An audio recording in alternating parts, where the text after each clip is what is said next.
If you are not believing the way I believe, if you don't think the way I think, if you don't see the peril like I see it, I don't care why you don't see it. I don't care why you haven't woken up. You might be lazy, you might be stupid, you might be brainwashed, or you might be commie. It doesn't matter. You're a danger to the country. I was perfectly willing to shred the Constitution in order to protect the Constitution. All right, so I decided to do a podcast with my mom about politics. My name's Gordh. I'm a filmmaker, and so normally I find myself on the other side of the camera, so this is a little bit weird for me. I direct a little show on YouTube called Some More News, though this podcast is a whole separate deal, so don't go out there harassing Cody and Katie about stuff me or my mom say on this podcast. It's rude, plus I like my job and I want to keep it. But for the purposes of this podcast, I'm a son. And I've got, frankly, a brilliant mom who's been engaged in politics her whole life and has a lot to say, and I think a lot of valuable things to say.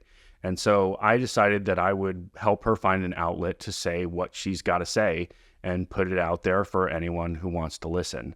And so that's what we're doing here. We don't know exactly where this will go or what it will turn into, but let's see what happens. Because we're in a pretty wild time in American political history, in case you hadn't noticed. And I think it's especially valuable right now to listen to each other, especially our elders, and see what we can learn from them. And maybe for our elders to also learn from us. And by us, I guess in this instance, I mean me. The point is, it's two generations. I'm a millennial. She's a boomer. We're going to be talking to each other about politics and learning from each other. That's the idea. Now, growing up, my mom and I discussed politics for as long as I can remember, and she was always extremely liberal and a pretty loyal Democrat. But that wasn't always the case. And as you will hear in this episode, when she was young, she was a card-carrying conservative. Like, literally, she had a Young Americans for Freedom card. But there were certain key moments in her life that changed her political perspective. And so that's what we're going to talk about today. What she believed, why she believed it, and how and what and who caused her to change her beliefs. Maybe we can gain some insight into the appeal of conservatism from a former conservative, and also learn about the ideas and experiences that caused a former conservative to ultimately completely abandon that ideology. So let's get into it. Hi, Mom. Are you ready to do a podcast together? I suppose I am. As ready as I'll ever be. Yeah, let's do it. All right. So as long as I've known you, which has been my entire life, you've been a liberal. But that wasn't always the case, was it? Oh, no. I was a rabid conservative. Well, so before we talk about what you believed and why you believed it, first just give everyone a little background about where you grew up, what sort of environment, what your family background is. Okay, I grew up in the baby boom generation in New York. I was born in 1947, 2 years after the war ended. My mom was Italian. My father was the son of a Polish Jew and an Irishman and an Irish woman who were Protestant and Catholic from Northern Ireland. So that was kind of New York. I grew up very Catholic, very conservative, and determined to make a difference. I grew up in Queens, home of Donald Trump. The values I got in my 16 years of Catholic education totally shaped who I was. And who I was coming out of the 1950s was someone determined to protect my country and my faith. They were drilled into me from the very beginning that they were worth saving, that they were under assault, and we had to do something about it. What were the ideas that you believed in as a young conservative? Well, you know, after you and I started talking about this and thinking we could turn it into something like a podcast or something, I went back and I looked at some of the things that I had saved from my grammar school and from my high school. And the things that I remember, because I've always known that I wanted to talk about how I went from being a dyed-in-the-wool card-carrying conservative to a dyed-in-the-wool card-carrying progressive. I think that journey is really important and kind of scary. When I came into the 1960s, I was 12 years old. But even by then, I really felt that the country was in mortal peril. I thought, that the clock was ticking and that everything that I believed in was under assault. My church, my country, the ideals that I thought were really important, the freedom to worship, the freedom to read what I wanted, the freedom to go to meetings, the freedom to listen to who I wanted on the radio. They were all they not just were under assault. The clock was ticking. The country was barreling toward an Armageddon. And it was barreling toward this Armageddon in slow motion because communists and all the fools who supported them were slowly undermining our institutions right under the noses of most people. I felt like, it's like a truck that's a runaway train, and it slowly builds up until you're almost over the cliff. And then by the time you realize it, it's too late. I mean, we had an enemy. We had communists, and we had enough truth backing up how bad communists were to believe that the country really was in mortal peril instead of the communists being a bunch of disorganized nitwits, which was probably a somewhat more to the truth of it. But, I looked at people and they were like, they're too busy with their new color television, or they just believed wrong. They read the wrong newspapers. They listened to the wrong radio broadcasts, and they got brainwashed into thinking that everything was okay. Or they were just out and out communists. One of those three. It didn't even matter. You ended up in the same place, which was that all of our freedoms, they were all going to be gone. Nobody saw this, in my opinion. Even as a young kid, nobody saw this except us. The country was asleep, and our motto was, "Wake up, America."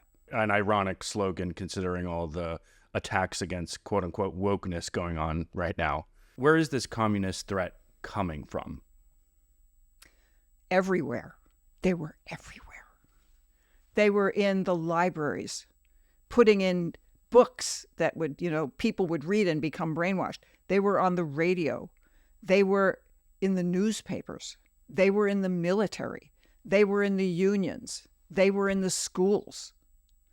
They were in the universities. They had slowly begun to take over the apparatus of how people got information and how they would think. The answer is, where were they? They were everywhere.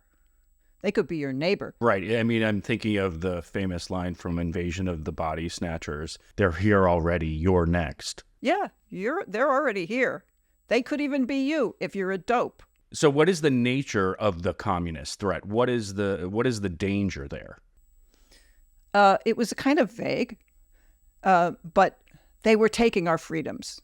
I mean, we had enough of a history with them to know that they didn't like religion. And at that time in my life, my religion was very important to me. And we know that the Catholic Church and the Orthodox Church, which was a, family spat as far as we were concerned, were, suppressed wherever communists took over.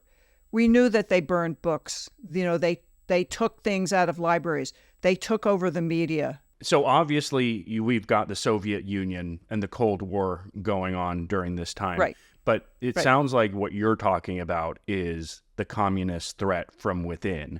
Who were the communists in America and what were they trying to do? I believed, I should say, that they had no real ideology except power and godlessness. And religion was anathema to them because it was a power center that was opposed to them. So it was always about power. It was always about dictatorship. It was always about enslaving people. I did not believe that there was anything good about communist ideology, that it had any noble purpose that got distorted or anything. It was just a raw power grab. It was like dictatorship in its purest form. It was just all about power, and that these people were power hungry and they would do anything, because if power is your currency, then you exercise it however you want. So that was the danger to me. And you can't have a free press and have a dictatorship. You can't have people reading what they want. You can't have people thinking for themselves. You can't have alternative power centers like religion. Where were you getting these messages? Why did you believe this? Who was telling you that this threat was going on? It had been going on all throughout the 50s, but then in the 60s, it came from the radio I listened to. It came from newsletters that my father got. It came from, publications that came into the house. And it came in through my religion. The Catholic Church was incredibly anti-communist, kind of understandably so. We were afraid. They made us very afraid. We had to do, every kid in America had to do air raid drills, because we really thought that we were going to be bombed. And we heard the air raid sirens, we would dive under the desk, to protect ourselves. And we said prayers at the end of every Catholic Mass all over the country every day. We said 3 Hail Marys for the conversion of Russia. And in the Catholic school, we got a weekly thing called our Little Catholic Messenger. And our Little Catholic Messenger was full of stories about all the terrible things that the communists had did. They were bad. They were just bad. I don't know what their intentions were, but they were bad at governing. And they did terrible things. And so it was easy pickings. And then you had Joe McCarthy stirring up fear in the country. Once you give yourself to fear, it's very easy to manipulate people. They start looking for a savior. They want someone to save them. So all of that kind of came together. When you grow up Catholic, especially in the 50s, you wanted your life to mean something. You always had a higher calling. It was your responsibility to protect your country. It was your responsibility to protect your faith. At that time, I remember this, I think it's maybe true, 50% of the U.S. Marine Corps was Catholic, because people wanted to show how patriotic they were, and it was basically an immigrant population. And we always had noble stories in our Little Catholic Messenger about brave priests and brave military people who had, done brave things against terrible persecution. So if you have an idea that you have to be of service and it's your responsibility to protect your community, it's not a far leap. But you have to have an enemy. You have to have an enemy. And the Communist Party was really an easy enemy. And as you say, that this enemy was not just over in the Soviet Union, it was within the United States itself. But correct me if I'm wrong, the types of things that conservatives were calling communism at the time were really things like Social Security. They were things like welfare programs. They were things like Medicare. These are social safety net programs. These are not communist programs. If anything, it's more akin to a social democracy. But these are programs that are meant to alleviate poverty. So did you understand these types of programs to be communist in nature?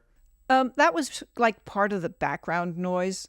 That was part of the evidence that this slowly creeping communism was slowly taking over everything. It wasn't front and center for me. It was more the propaganda, the propaganda in the New York Times and things like that. There were the bad people, like the traitors, who were just terrible communists. And then there were the dupes, the stupid people who got sucked into it. And they weren't red, because we always used to say better dead than red. The commies were red. But then there was this group of people who were fools. And they were not red, they were pink. And we used to call them pinkos. Like we used to say of the New York Times. I was 12 years old. All the news that's fit to tint. Because we thought that they were feeding propaganda, unwittingly feeding propaganda to all these people. In terms of the Communist Party of America was a bunch of nitwits and dopes. I mean, they couldn't organize their way out of a paper bag, but they made an excellent boogeyman because there were, and lots of people had been communists in the 30s when the country was about to fall apart. They were looking for an answer. And at that time, I guess they didn't know a lot about what was really going on in Russia. So they, fell into it. But in terms of welfare programs, that's just part of the creeping socialism, that they're giving people my hard-earned tax money so they can be lazy, and then they're going to take over medicine. I wish. But anyway, You kindly provided me with some materials from your youth, essays and school assignments that you wrote back in the day. So I want to read an excerpt from one of those pieces. This is an essay that you wrote about Joseph McCarthy. Okay. Oh my God. All right, so okay. I'm sorry. If ever a man had courage, it was McCarthy. If ever a man had determination, it was McCarthy. Time and time again, he openly defied the communist and the quote-unquote liberals. Time and time again, he stood in defiance of the communist-dominated State Department, which repeatedly accused him of quote-unquote witch hunting, radicalism, and fascism. The top government officials could not hinder him in his determination to destroy the horrible cancer of communism, which had grown and flourished in our government since its beginning in Franklin Roosevelt's administration. Oh my God. Right. That's what I thought. What is your reaction to that? What the hell was wrong with me? Well, I'll tell you what. First of all, McCarthy was a Catholic. So he got points right off the bat for being Catholic. I mean, could you be bad and be Catholic? I don't know. That's the way that history was, told. That he was the hero, that he stood against the communists, and it was all bullshit. I mean, he was a megalomaniac, alcoholic, power mad, crazy person. He knew the power of fear.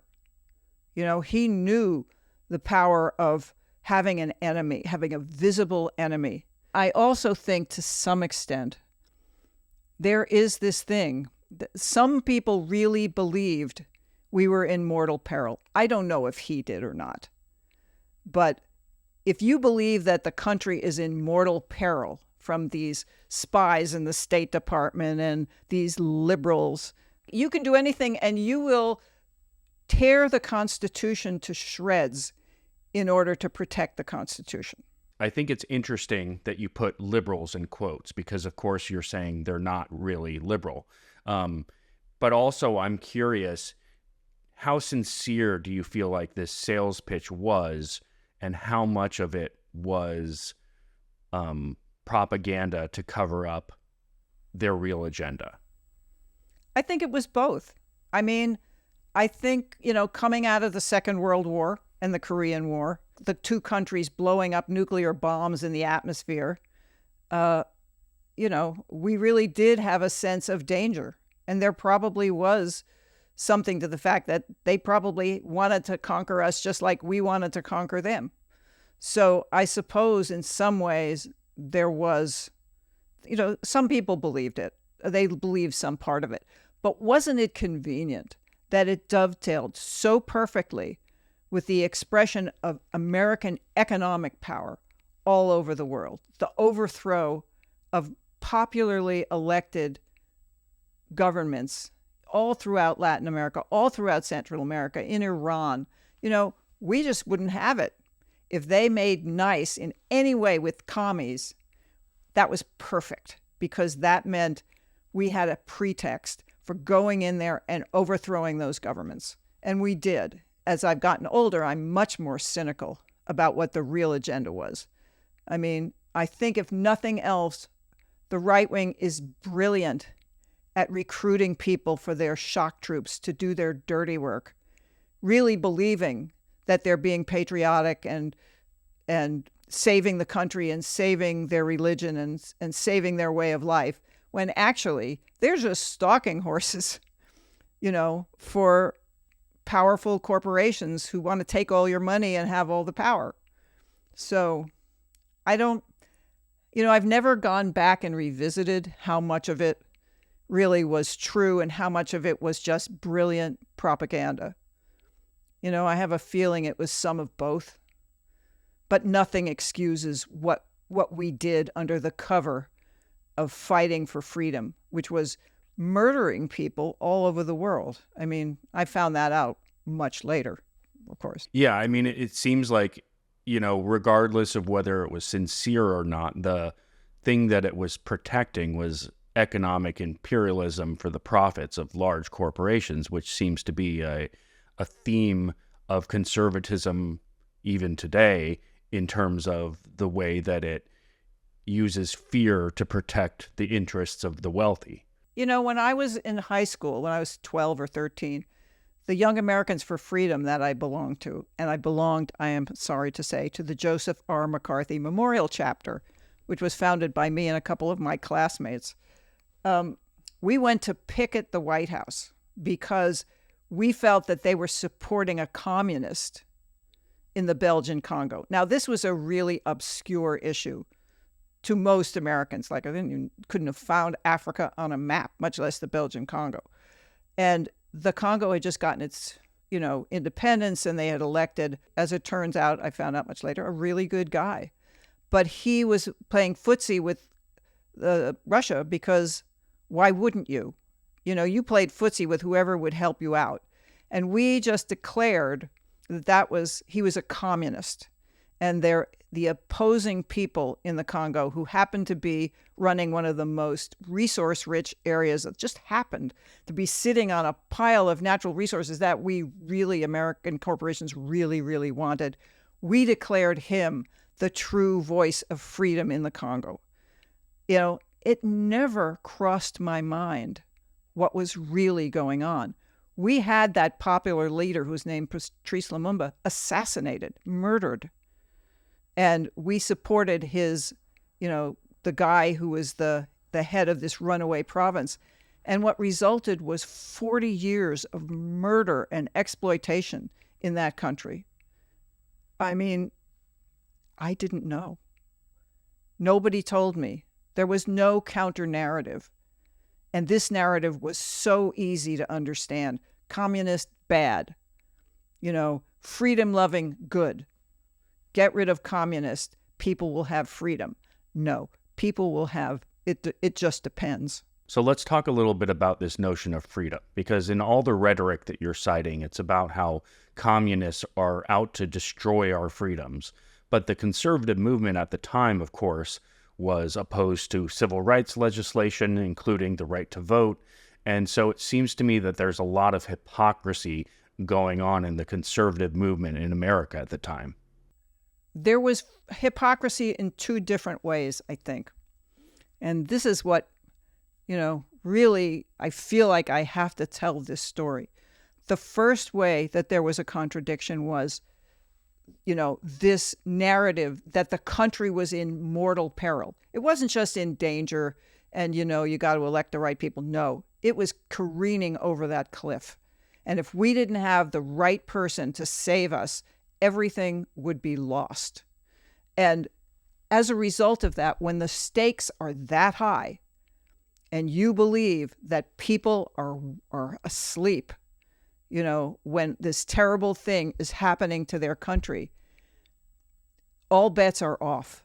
And that's what Barry Goldwater meant when he said extremism in the defense of liberty is no vice. He wasn't kidding.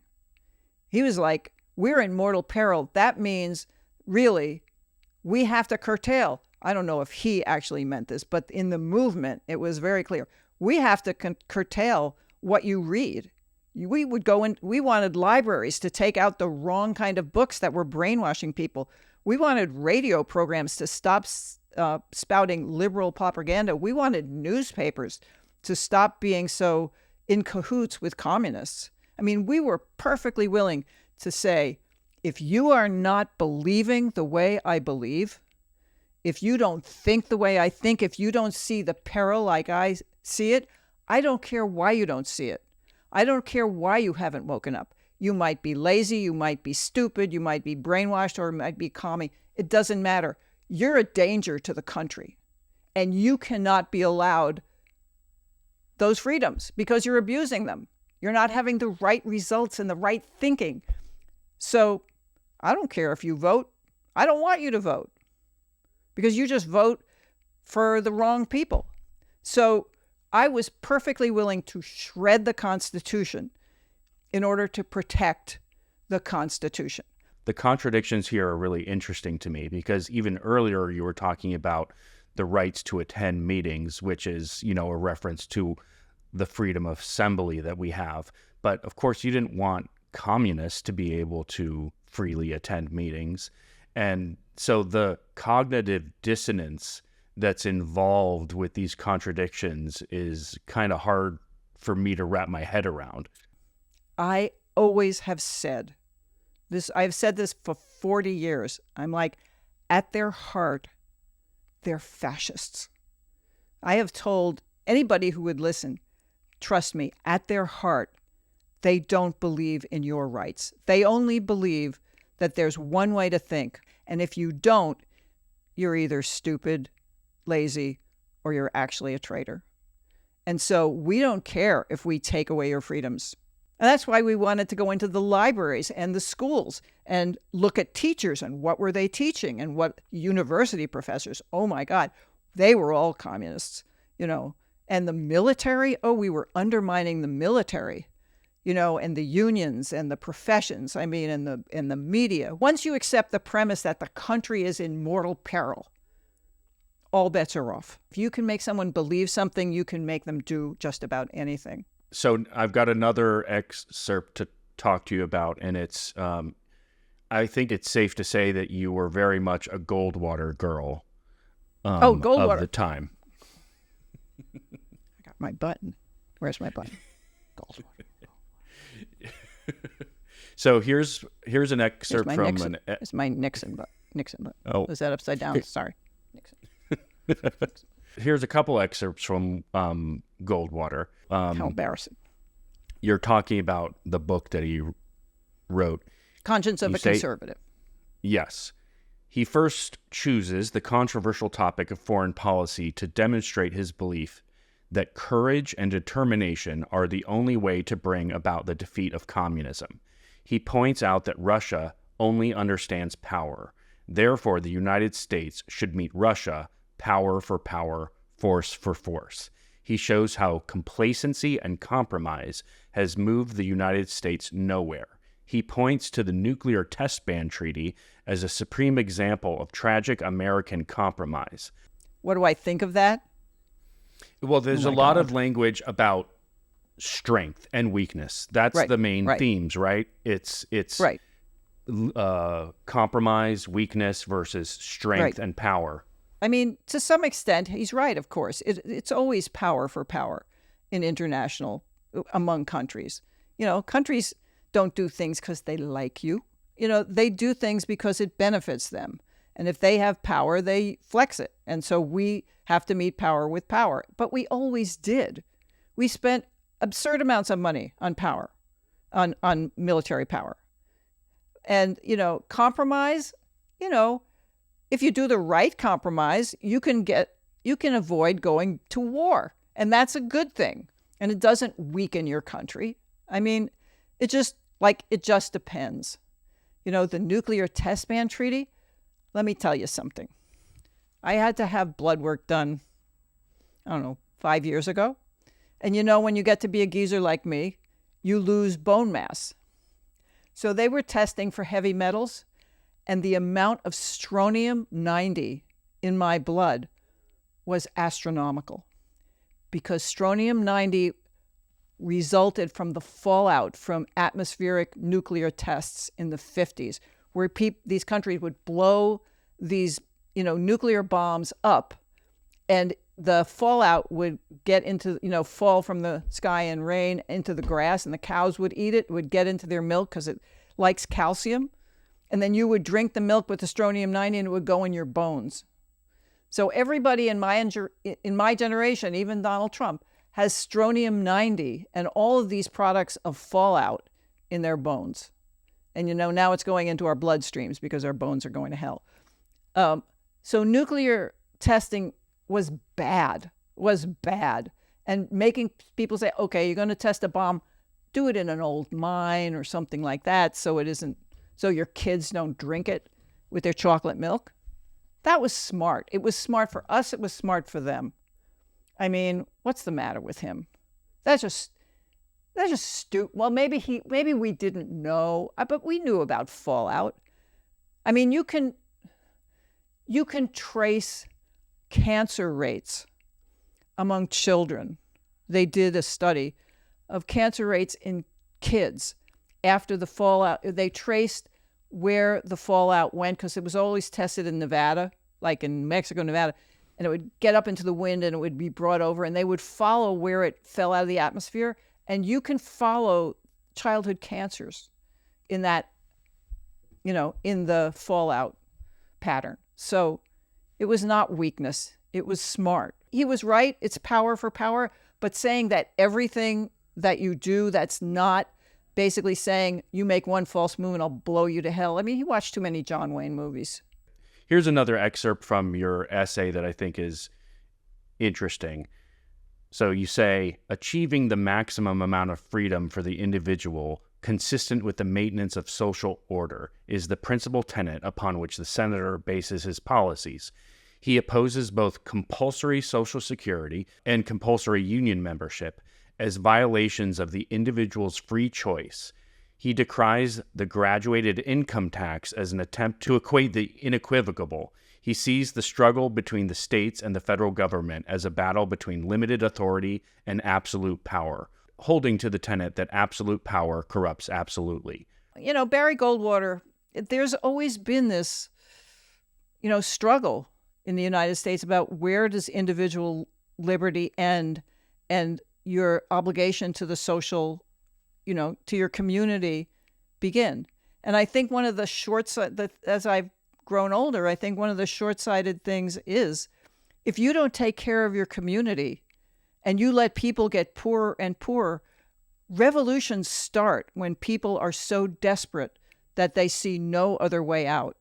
And if you don't help people who for various institutional or structural or whatever reasons can't get a leg up, you are sowing the seeds of your own. That sows the seeds of your own destruction because desperate people do desperate things. They always believed, and I suppose I believed because I was middle class and my family had moved out of poverty, in like 2 generations. I really believed that everybody could be an entrepreneur and everybody could pull themselves up by their bootstraps and everybody could have a comfortable life. And all the things that the government did to make that life comfortable, like Social Security, like Medicare, all the things that government, the GI Bill and all that stuff, that was completely invisible to me. I didn't know. I just thought, you just work hard. I just bought into it. I just thought, yeah, you don't need those programs. They're just for lazy people. It's interesting to me because one of the institutions that you feared was being infiltrated by communists was the school system. You were afraid that they were putting books in the schools that was going to turn everybody into a bunch of communists. But the irony to me is that it seems that that very school system is what gave you a lot of your conservative ideas in the first place. Oh, yeah. Oh, absolutely. I mean, from the minute you enter Catholic school, you're in a completely hermetically sealed environment. Your parents have to be part of it because when the teacher, when the principal wraps her knuckle so hard that she breaks the ruler, and calls your parents in, your parents are like, yeah, hit her again if she does that. So, I mean, they have to be on board. But, from the minute you enter, it's a different world. You pray for the conversion of Russia every morning. We said the Pledge of Allegiance and we said a prayer for the Pope and for the President. We knew who our heroes were, the Catholic baseball players, the Catholic actors, the Catholic, politicians, the Catholic soldiers. We knew all their names. We celebrated them, and the Catholic Church have, really suffered in Russia. I mean, knowing what I know now, it was a really powerful force of conservatism in Russia, and Russia was a horribly backward country. But when the commies came in, they didn't just close the churches. They murdered the priests. They murdered the nuns. We knew all this. We read about it every week in our little Catholic Messenger.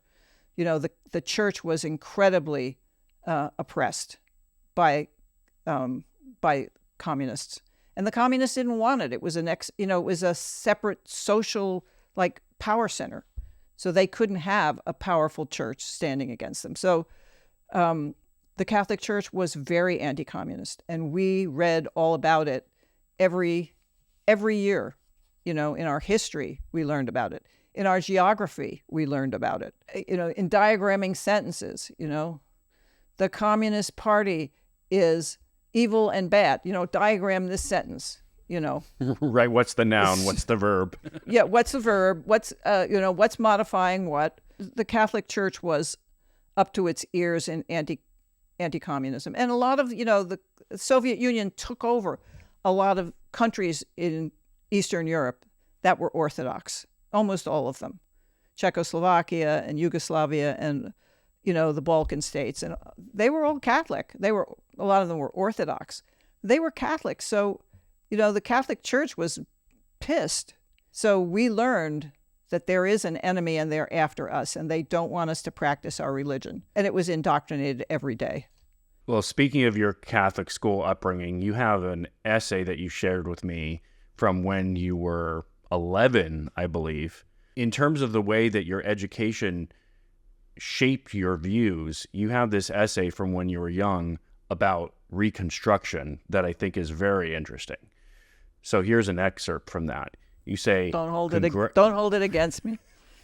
Well, that's the other thing. If you're 11 years old, the only thing you could have possibly learned about Reconstruction was things that you were specifically taught. So I view this less as an example of, you being this 11-year-old who had these beliefs, and more that this is what was being taught to 11-year-olds. Right. So here's what you say. Congressional legislation was so harsh that it aroused bitter feelings between North and South. The zeal of Stevens and his group turned the slaves against their former masters. This resulted in the passage of Jim Crow laws, which continue even till the present day. Those damn Yankees, look at that. They turned black people against the former slaves against their masters when they had such a good relationships because they really liked to be slaves. I mean, when you read that and you think about it, there must have been some really conservative priest writing those history books, because, what?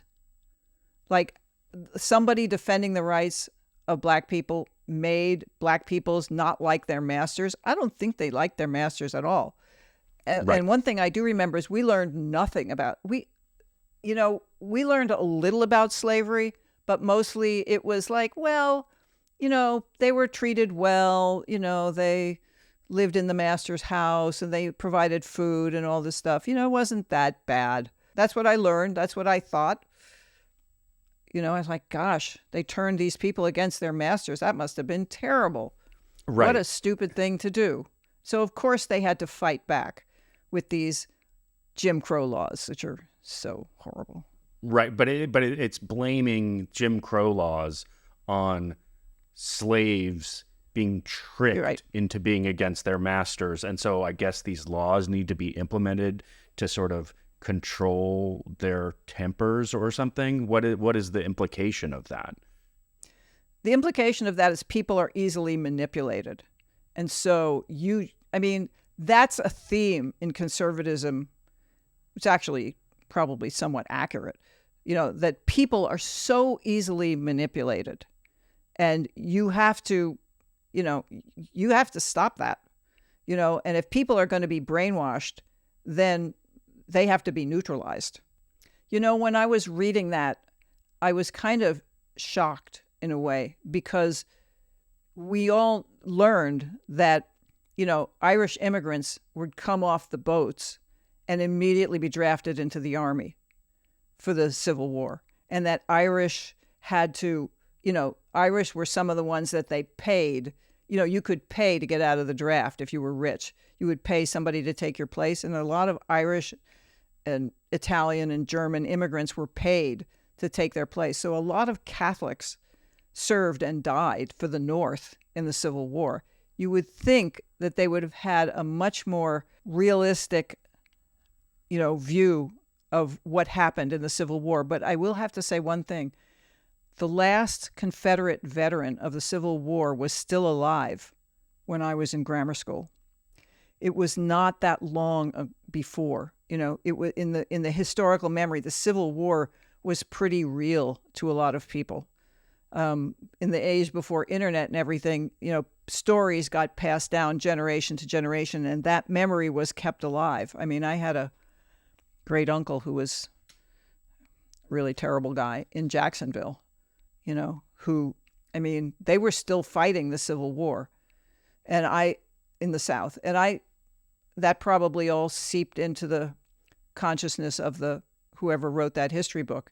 And our parents had experience with it. My mother there was a big Italian community in Jacksonville, and, they married into the local Southern population, and I met some of them, and they were right. I mean, they flew Confederate flags. I mean, it was still very real to them. And there's of course, a very concerted effort right after the Civil War to tell a very different history about what happened, and then, of course, to paper over Reconstruction and treat it all as just this utter failure. You wrote here also later in the essay, Stevens, this is Thaddeus Stevens we're talking about, believed all men are created equal. He saw no difference between the colored race and the white race. He fought a successful battle in Congress for the slaves. His strong devotion to the Negro made him forget the rights of the white people. Now, why would I say that? At that point in my life, I had You're 11 years old.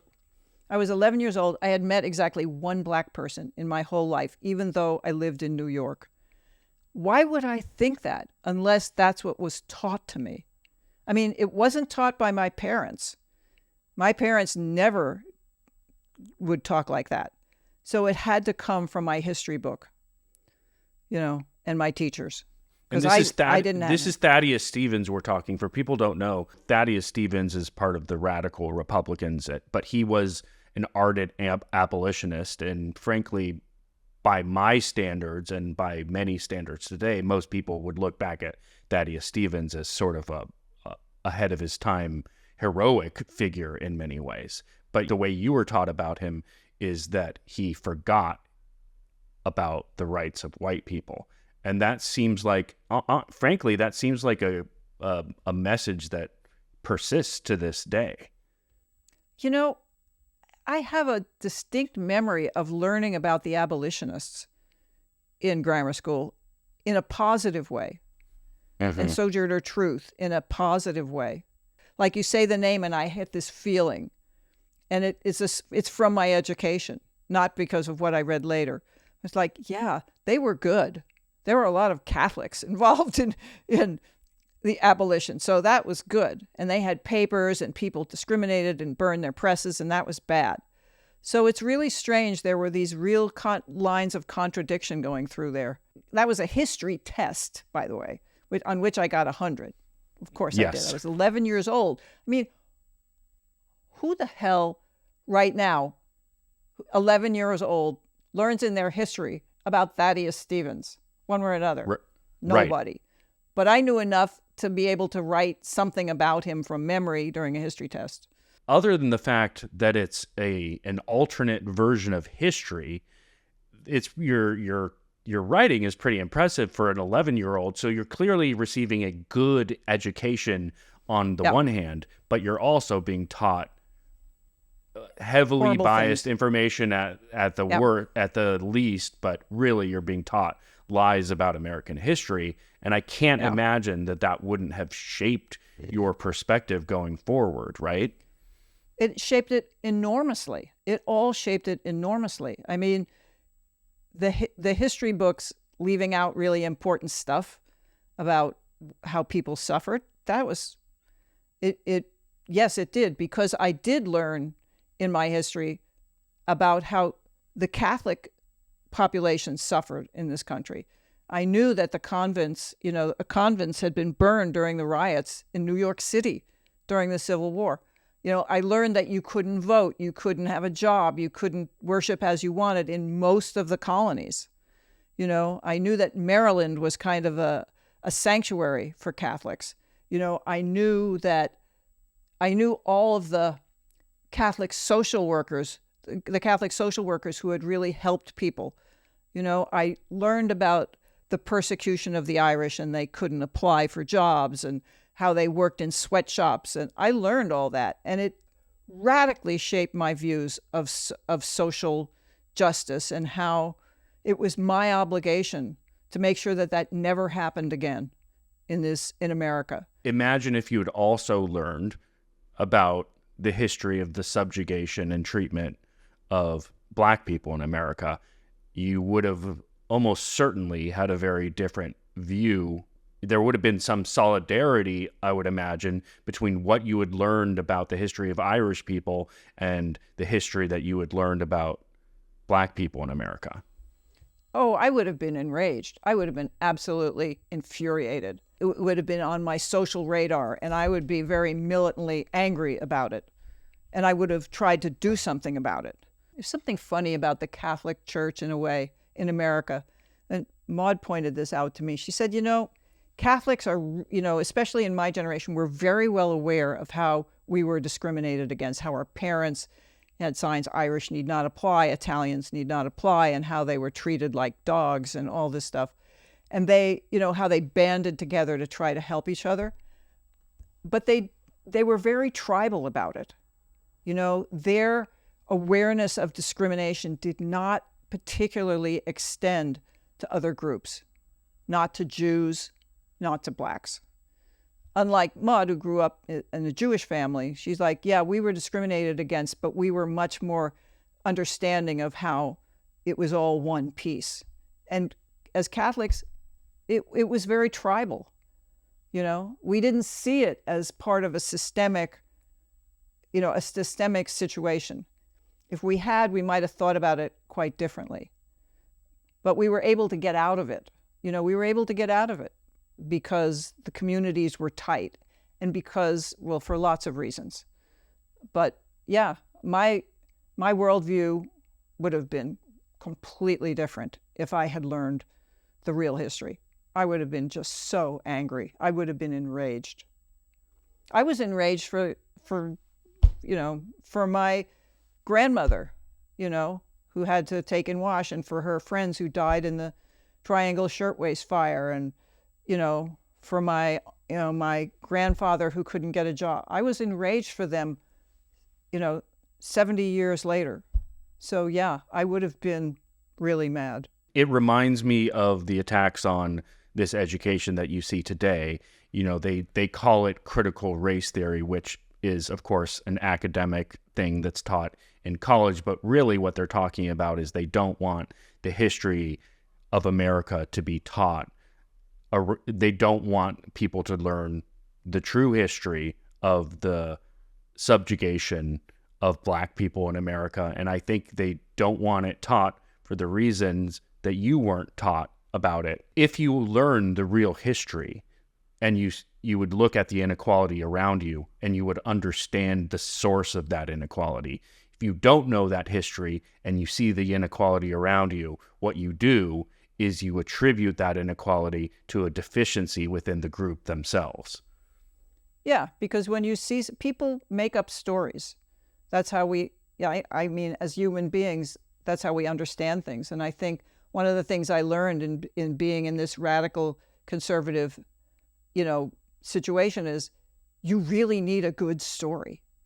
And if you tell a good story, people will come right along. And if there's enough truth to back it up, they'll buy it hook, line, and sinker, and eventually they'll believe the lies that go along with it. I've read about, I don't understand really what that is, but critical race theory. But one thing I did read was that people don't want their kids taught things that, like, if you can't teach this if it makes white people upset. I learned about all this discrimination against Italians and Irish, and I was very upset. I didn't do it. You know, my neighbors who were not Catholic, they didn't do it. I wasn't upset with them. I'm like, how come you, like my grandmother, 60 years ago, couldn't vote or whatever. I wasn't. It made me upset and it made me angry. So, when upsetting things happen, it's very good to be upset, because that's when you start to act and you want to fix it. Because I really think people want to do right. They want to be fair. And if they really understood what was not fair, that would make them upset. But they wouldn't feel like they were blamed for it. Like, nobody in this world right now is responsible for what happened 100 years ago. You are responsible for perpetuating it, but you didn't do it. And even if your grandfather did it, you didn't do it. But you can't fix it if you don't know what's going on. And you can't fix it unless you care. And you can't care unless you know the story. Because if you knew it, you would be very upset. And if you were upset, then you would care. And if you would care, you would do something about it. And they don't want you to do anything about it. They don't want you to do anything about it. It's interesting to me because you seemed at the time very concerned about freedoms, but you get recruited into a movement that's trying to curtail freedoms. And so I'm curious, beyond your education and background that we talked about, which I think primed you for this, what was it about you specifically at that time that made you vulnerable to these messages? I really wanted my life to matter. One thing that I learned from my Catholic education was that it was important to, do something with your life, that you had an obligation to make the world better. You were put on this earth, not just to serve God, but also your community. And I took that really seriously, and I wanted to make things better, and I felt I had an obligation to do that. And the other thing that I learned in my Catholic upbringing was all these Catholic soldiers. In my little Catholic Messenger, they had a series on Medal of Honor winners, Catholic Medal of Honor winners, of course. And I kept a scrapbook. I would cut them out and I would paste them in my book, and I would look at them from time to time and read them and think, these guys were so brave. They were so, awe-inspiring. And the least I can do is be like that. I really felt a deep obligation from my religion and from just some, deep moral compass, seeing how my family had suffered, even though they never talked about it. I wanted to make it better. I mean, my grandmother suffered her whole life from malnutrition. She had bent legs and she was stooped over. She couldn't read and she couldn't write. She never complained. She was funny and wonderful. But I saw it. I saw it anyway, and I thought it was wrong, and I really wanted to fix it. I felt that deep commitment to making my life matter. I really wanted my life to matter. I wanted to be part of a big cause greater than myself. Now, let me ask you, you wanted to be part of something greater, but you didn't decide to be a part of a liberal or leftist movement. You decided to become part of a conservative movement. So why do you feel like this impulse to do something important and serve a higher cause led you one way and not the other? Because there was such a lack of opportunity on the other side. There was no strong counter-narrative. The conservative narrative was clear and it was simple. Communist bad, America good, religion good. They want to take your freedom. You want to defend it. Which side are you on? And what's the other story? Things are complicated. Things are nuanced. We have to balance rights. We have to do this and that. Like, wake me up when it's over, but I don't care. And the other thing is that the narrative dismisses all the other stuff on the other side as compromise and peaceniks and appeasement and all this stuff. You don't want to be part of that. The only options were like the peace movement, the Eleanor Roosevelt kind of the international movement. I didn't know that from hole in the wall. It was very complicated. It was intellectual. It was understood the complications of life. I didn't want that. I wanted something simple. This was really simple and easy to understand. And there was no, the civil rights movement was just becoming born. I had no experience at all. I knew nothing about Black people from my history books except all that stupid stuff you just talked about. And I had no personal experience with it. So I wouldn't have been inclined to do that either because I was ignorant. So that's why I didn't get involved. Nobody was telling a better story at that time. Yeah, that changed. All that said, you did change. And you changed pretty quickly, actually. Yeah. When did you start questioning your conservative beliefs, and what was the catalyst for causing you to have those questions? In 1964, I was a rabid supporter of Barry Goldwater. I sent you a copy of my biology notebook with the Goldwater and 64 sticker. I put that on all my books, right? I was not old enough to vote, but I felt like he was going to save us. Extremism in the defense of liberty is no vice. He understood that the time was short, and he understood the moral peril of the country and that we didn't have time. And we needed to be saved by him because we weren't getting the job done. There wasn't enough of us, and we couldn't wake the country up enough. And when he lost, I was absolutely devastated. And there was one other person in my class, in the class of 1968, who felt the exact same way. And we are, of course, friends to this day. But everybody else, no. I mean, I went to a Catholic college of New Rochelle, right there. These were typically first generation going to college, women. It was a women's school. But they were the kids of firemen and cops, union workers, and, what was then the middle class, like the working class / middle class. They were very democratic, because Roosevelt had given them the right to be in unions and had saved them during the Depression and all this kind of stuff. So they were a pretty liberal group. And the nuns that we were taught by, the Ursulines, were these brilliant, brilliant women who went down to Freedom Summer, which I did not know, but they went down to Freedom Summer and got themselves arrested and all that kind of stuff. So that was the environment of my college. And then the Vietnam War started, and all of a sudden, brothers and uncles and cousins and husbands and friends were getting drafted and going to fight in this war. And we thought, oh, it's a war against communism, so it's righteous. But then they came back, in body bags and coffins. And, at that time, the press would show what was going on. And you just had to wonder. I mean, I still thought, well, if you don't support the war, you're a communist or a communist sympathizer.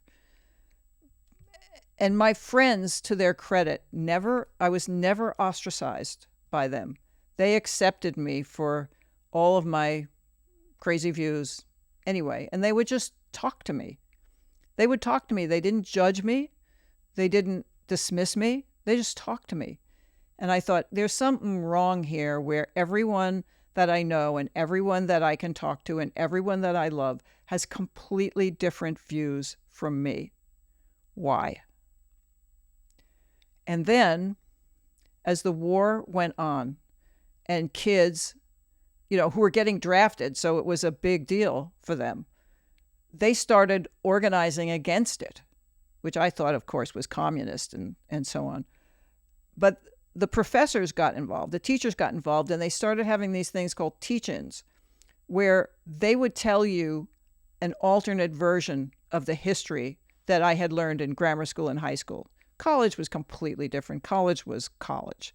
I mean, it wasn't propaganda. It was good. But so I would go to some of these teach-ins, and I was like, We did what in Guatemala? We did what in Iran? What? What do you mean we overthrew governments? Like, what? Why? I learned about how, there was, they wanted to project economic power into Southeast Asia, too. It was resource rich.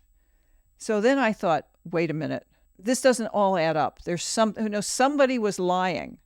Somebody's telling the truth and somebody's lying. Which one is it? So that was what kind of planted the seeds of doubt. But it never would have planted the seeds of doubt if I hadn't had friends who just talked to me, who didn't ostracize me or judge me or talk about me behind my back. They just accepted me for who I was. I would also imagine these friends that you had in college who were pro-civil rights, anti-war, but also accepted you and listened to you and treated you with respect. Part of you must have been like, wait, these commies are not the people I was told they were. That's true, because they treated me very differently than I would have treated them, because I would have dismissed them as either brainwashed, lazy, communist dupes, pinkos, or just out-and-out commies. They listened to me, and then I started to listen to them, and it just, all of these contradictions that I had just let slide in the past part of my life, how you can burn up the Constitution to protect the Constitution. You can lock people up for having certain thoughts in order to protect their right to free expression. I mean, all of those contradictions started kind of bubbling up to the surface. And then in 67, the country exploded. I mean, in 65, the country started to burn. And in 67, it happened again. And there were riots and there were race riots. And I'm like, wait a minute. Italians never had riots. Why are black people having riots? My family was able to make it, out of dire poverty. How come these folks can't do it? Are they just, like I always learned, they're just lazy? Well, they're not lazy enough to have a riot. So that's something. There's too much anger there.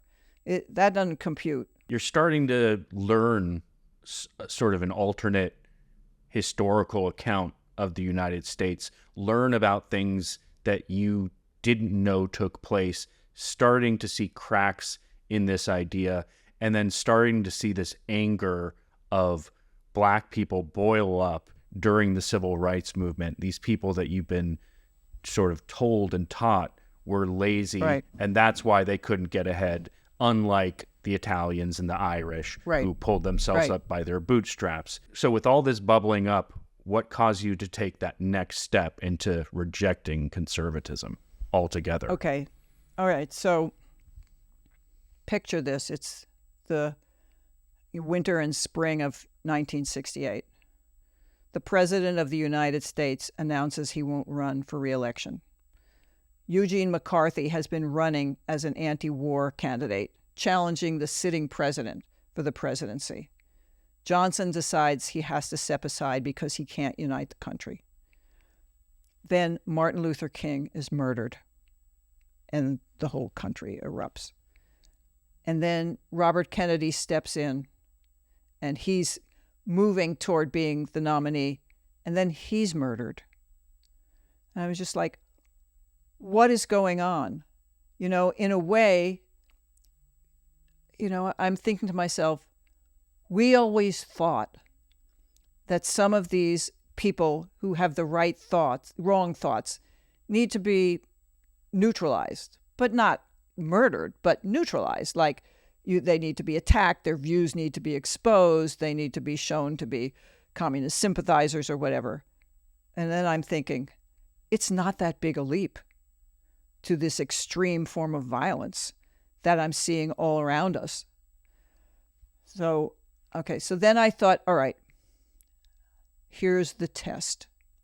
I'm graduating from college. A whole bunch of my friends are going into the Peace Corps. Why I didn't go, I'm not sure. But a lot of my friends went to the Peace Corps. And then a lot of my friends joined the New York City Department of Welfare. because it was well known at that time all you had to do was pass a test that any imbecile could pass, and they would hire you. And I thought, okay, let's see who's telling the truth.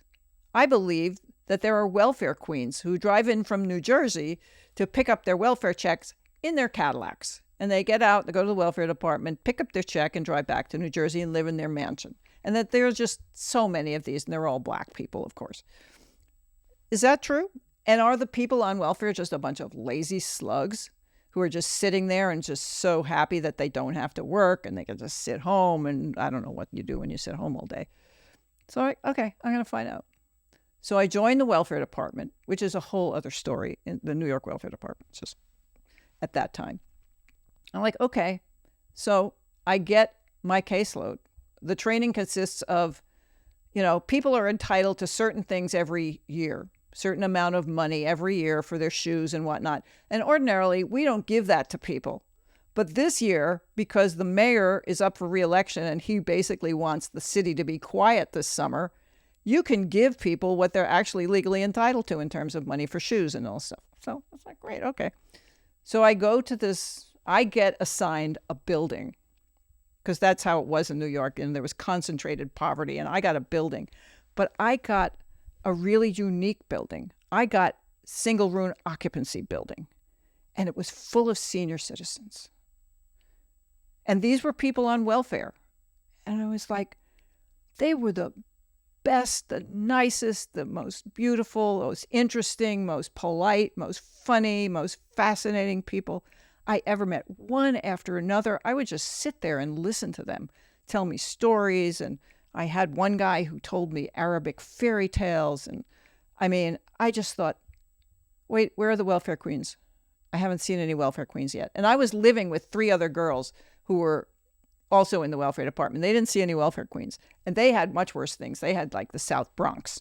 And that was like a war zone at that time. But one of my roommates spoke Spanish. So they stuck her in the South Bronx. And she saw plenty of gangs and stuff like that. But she mostly saw women, single women with kids, trying to make a life for themselves, protect them about what was going on in the streets, trying to make some money on the side and get out of that situation. I remember this Hispanic woman. We were supposed to look under people's beds to make sure that there were no shoes. I was like, oh, come on. Some guy's shoes. No shoes of their boyfriend that's also of their living boyfriend with who them. would be giving them money.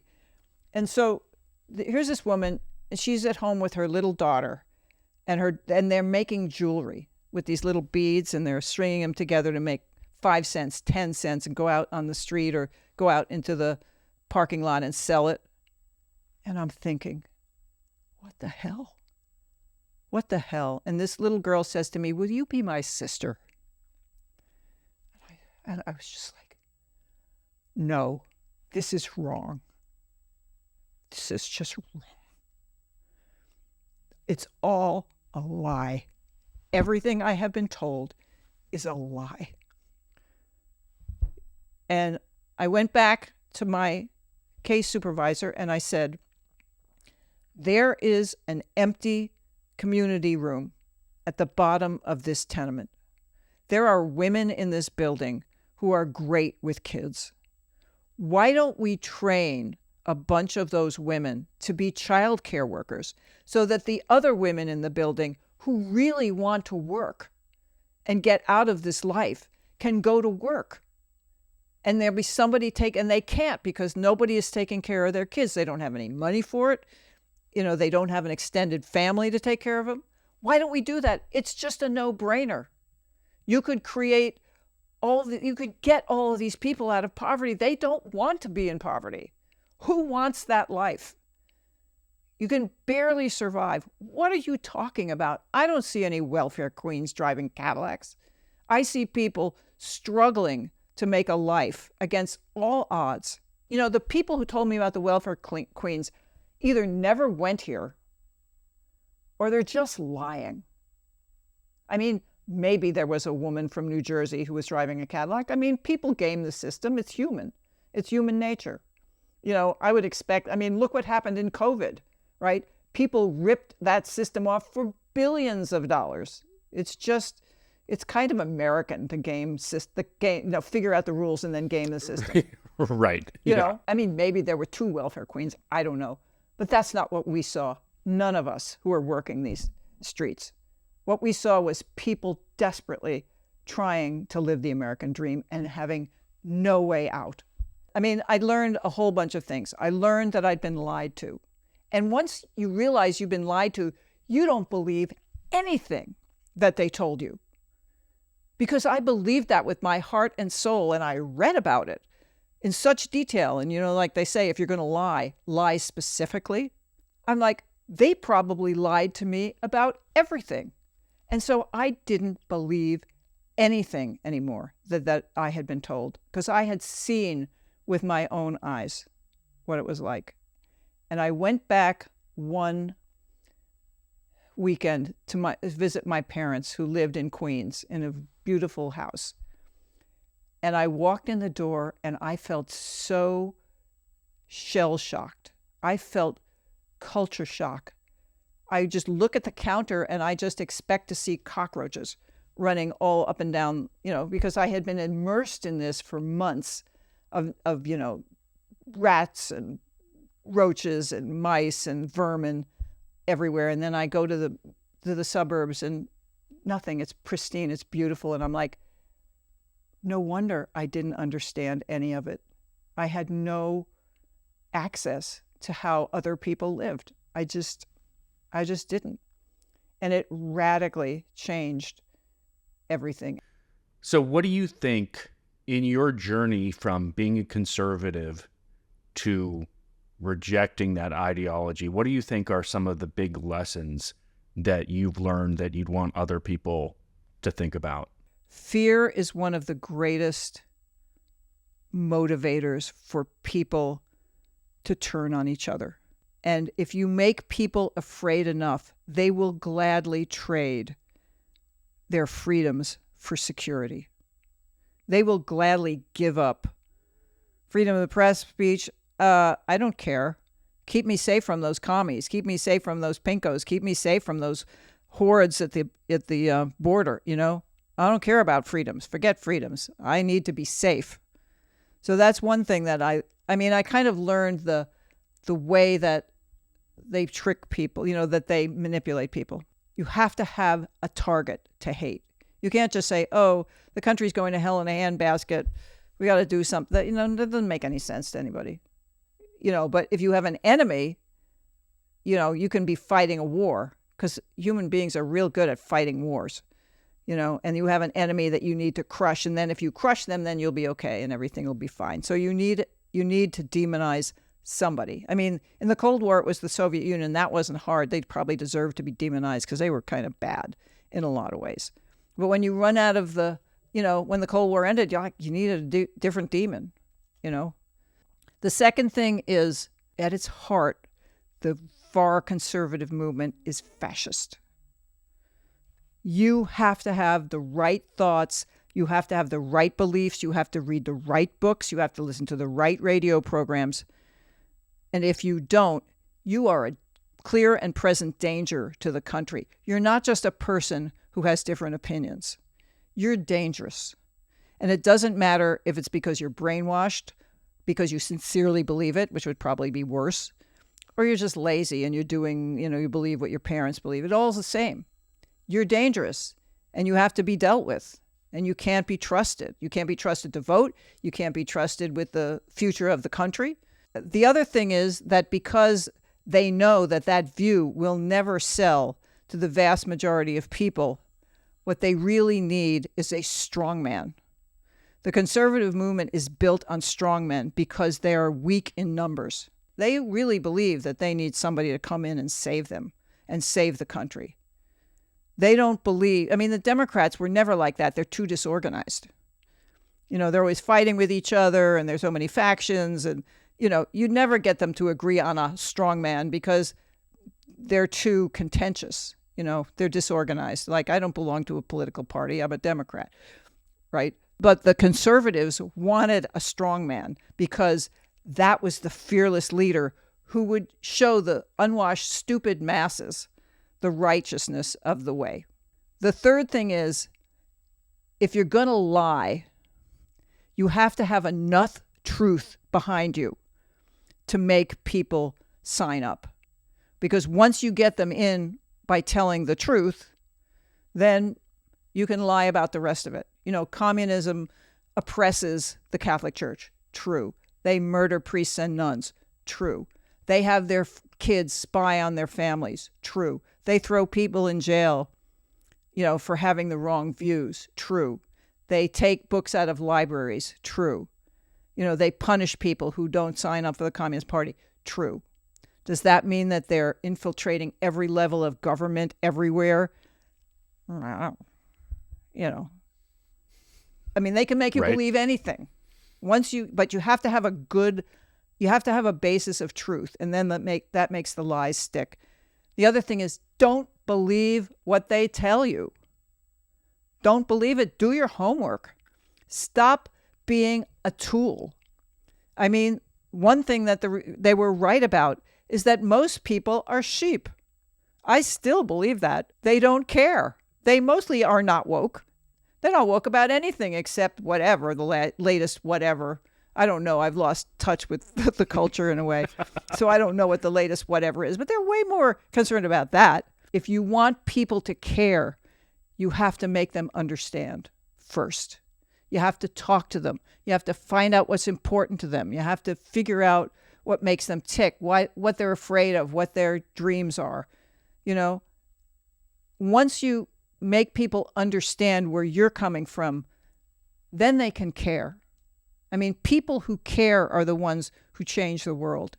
But you can't make them care if they either don't understand or they see no part for themselves in the story you're telling. People have to understand how the story is their story, how it affects them. Then they might care. Then they might act. So I don't know. There are probably a lot of other lessons, but those are some good starters. I'll think about it and I'll write them down. Okay, and then we can talk about it in our next podcast episode. Okay, that would be good. Thank you all for watching. The current plan is to try and release a video about every 2 weeks or so. So please like and subscribe and do the YouTube stuff and get into fights in the comments section if you're interested in our little project. Now, I realized after this discussion that I actually had a lot more questions about literally the stuff that we were just talking about. So next time we're going to dig even deeper into the conservative movement of the late 50s and early 60s and see what it was really all about. Because I feel like there was even more to their agenda that we didn't quite get into, and I feel like they were probably trying to also hide that agenda. Anyway, lots of interesting stuff that we're going to be talking about soon. So thanks for watching this episode, and we will see you next time.